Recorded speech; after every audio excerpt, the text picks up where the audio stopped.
আর এবার অর্জুন সিং এর খবরে আসি। গত কয়েকদিন ধরে ইঙ্গিত স্পষ্ট দিয়েছেন, কিন্তু মুখে কিছু বলছেন না। বিজেপিতে কবে যোগ দিচ্ছেন, এটাই এখন সবথেকে বড় প্রশ্ন। এদিকে কিন্তু প্রচারের প্রস্তুতি একেবারে সেরে ফেলেছেন। বড়মাল মন্দিরে পুজো দিয়েই প্রচার শুরু করতে চান অর্জুন, এরকমটাই সূত্র মারফত খবর। শুধু সময়ের অপেক্ষা। বিজেপির প্রার্থী তালিকা আজকে প্রকাশ হওয়ার পরেই সাংসদ অর্জুন সিংয়ের নাম সেখানে থাকার সম্ভাবনা রয়েছে। যেহেতু জানতে পারছি যে অর্জুন সিংয়ের ঘনিষ্ঠ মহল সূত্রে গতকাল রাতেই বিজেপির কেন্দ্রীয় নেতৃত্বের সাথে অর্জুন সিংয়ের ভার্চুয়াল কথাবার্তা হয়েছে। তাতে এবার স্পষ্টই যে আজকে যে প্রার্থী তালিকা বেরোতে পারে তাতেই অর্জুন সিংয়ের নাম থাকার সম্ভাবনা প্রবলভাবে রয়েছে। তবে এই অর্জুন সিংয়ের নাম প্রকাশ হওয়ার পর থেকেই সাংসদ অর্জুন সিং যেটা বলছেন যে তিনি তার বিজেপির কাজ শুরু করে দেবেন। শুধু সময়ের অপেক্ষায় তাকিয়ে আছেন দলীয় কর্মীরা এবং তার ঘনিষ্ঠরা। ব্যারাকপুর থেকে বিশ্বজিতের সঙ্গে অনন্ত চট্টোপাধ্যায়, TV9 বাংলা। চলে আসি এবার নন্দীগ্রামে। নন্দীগ্রাম দিবসে শুভেন্দু অধিকারী গোকুলনগরের অধিকারী পাড়ায় শহীদ বেদিতে মাল্যদান আর শহীদ স্মরণ বিরোধী দলনেতার। আজ নন্দীগ্রামে কর্মসূচি রয়েছে তৃণমূলেরও। নির্বাচন আসলেই ফিরে ফিরে আসে শহীদ দিবসের স্মৃতি। নন্দীগ্রামে 2007 সালের 14ই মার্চ পুলিশের গুলিতে 14 জনের মৃত্যু জমি অধিগ্রহণ বিরোধী আন্দোলনের পরিপ্রেক্ষিতে এই মৃত্যুর ঘটনাকে কেন্দ্র করেই বাংলার রাজনীতির অভিমুখ বদল ঘটেছিল। তাই প্রতিটি নির্বাচনেই প্রাসঙ্গিকভাবে ফিরে আসে নন্দীগ্রামের নাম এবং নন্দীগ্রামের শহীদদের স্মৃতি।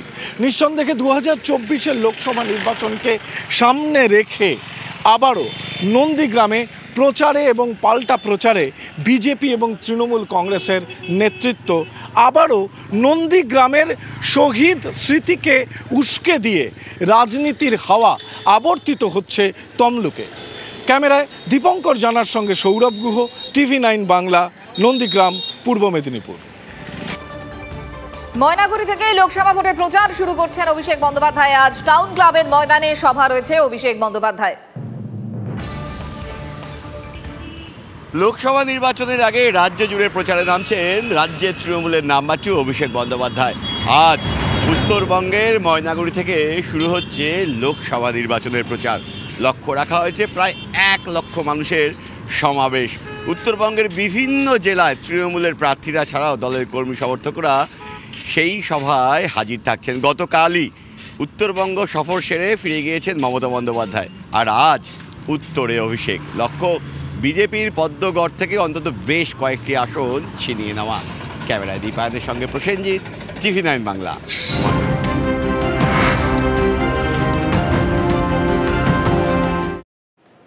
আর এবার আবহাওয়ার খবরে আসি। আজও ঝড় বৃষ্টির পূর্বাভাস রয়েছে দক্ষিণবঙ্গে। বৃষ্টি হলেও থাকবে গরম, সঙ্গে অস্বস্তিকর আবহাওয়া। দেখুন সোমা দাসের প্রতিবেদন।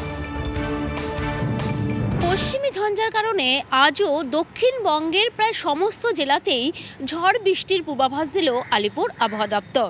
আলিপুর আবহাওয়া দপ্তর থেকে যেটা জানানো হয়েছে, আজ উত্তর 24 পরগনা, দক্ষিণ 24 পরগনা, পূর্ব মেদিনীপুর, পশ্চিম মেদিনীপুর, হাওড়া, হুগলি, ঝাড়গ্রাম এই সমস্ত জেলাগুলোতেই বজ্র বিদ্যুৎ সহ বৃষ্টিপাতের সম্ভাবনা রয়েছে। তার কারণ বঙ্গোপসাগর থেকে প্রচুর পরিমাণে জলীয় বাষ্প আসছে, তার সঙ্গে পূবালি হাওয়া মিলে তৈরি হচ্ছে বজ্রগর্ভ মেঘ, আর তার থেকেই এই হালকা থেকে মাঝারি বৃষ্টিপাতের সম্ভাবনা রয়েছে। তবে আলিপুর আবহাওয়া দপ্তর থেকে হলুদ সতর্কতা জারি করা হয়েছে এই বজ্রপাতের জন্য। অর্থাৎ বিভিন্ন জেলাতে, অর্থাৎ দক্ষিণবঙ্গের বিভিন্ন জেলাতে আজ বজ্র বিদ্যুৎ সহ বৃষ্টিপাতের সম্ভাবনা রয়েছে। কলকাতায় আজ সারাদিন আকাশ মেঘলা থাকবে, কোথাও কোথাও হালকা থেকে মাঝারি বৃষ্টিপাত হবে। তার সঙ্গে দক্ষিণবঙ্গের বিভিন্ন জেলাগুলোতে 30 থেকে 40 কিলোমিটার বেগে ঝোড়ো হাওয়া বইবে। এরকম আবহাওয়া থাকবে আগামী রোববার পর্যন্ত। অর্থাৎ দক্ষিণবঙ্গের জেলাগুলোতে ঝড় বৃষ্টি, হালকা বৃষ্টি সেগুলো চলবে রোববার পর্যন্ত। সোমবার বৃষ্টির পরিমাণ কিছুটা কম হলেও আবার মঙ্গলবার থেকে শুরু হবে বৃষ্টি, এমনই আবহাওয়া দপ্তরের পূর্বাভাস। ক্যামেরায় কল্যাণ মণ্ডলের সঙ্গে সোমা দাস, TV9 বাংলা, কলকাতা।